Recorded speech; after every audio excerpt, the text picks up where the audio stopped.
All right, number 30, test 9. An easy question to get wrong. Not a hard question, but an easy one to get wrong.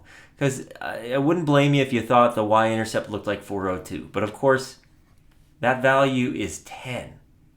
Not x equals 0, but x equals 10. That alone could allow us to cross off a and b.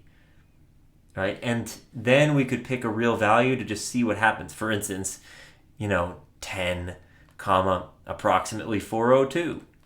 And see which one works. Right? T is temperature, that's the x-axis.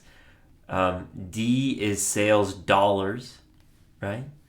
So put in 10, expect to get about 402.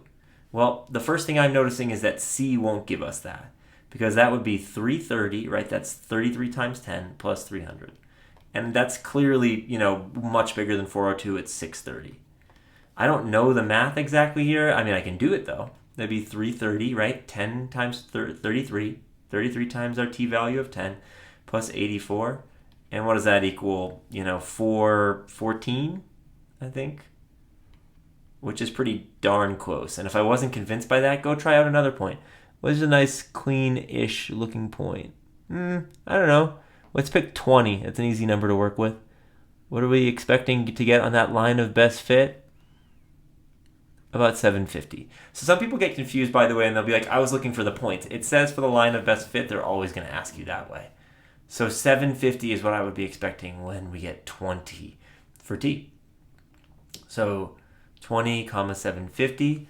Try out these. I'll bring these over here. Answer choice C says 33 times 20 plus 300. Well, that's 660 plus 300.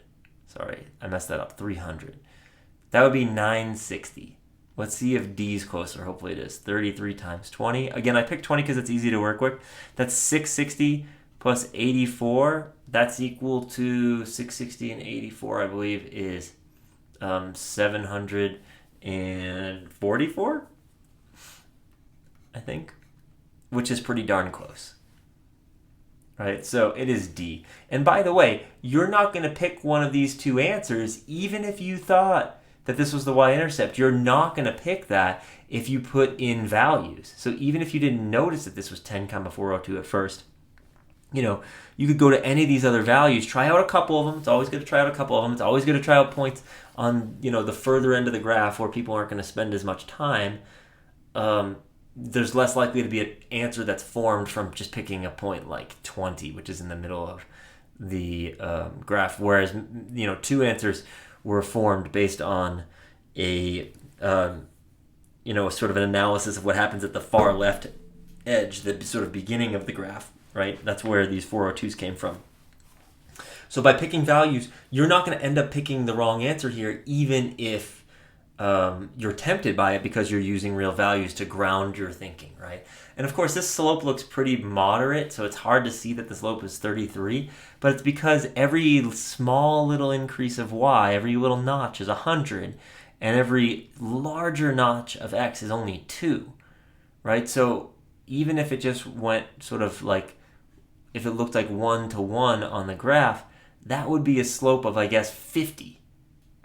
So it's slightly less steep than the line I'm starting to draw, so that makes sense that it's a slope of about 30. So you ground your thinking in real numbers, and you don't end up making mistakes on questions that are not necessarily challenging, but they are easy to get wrong. So I hope that helped you.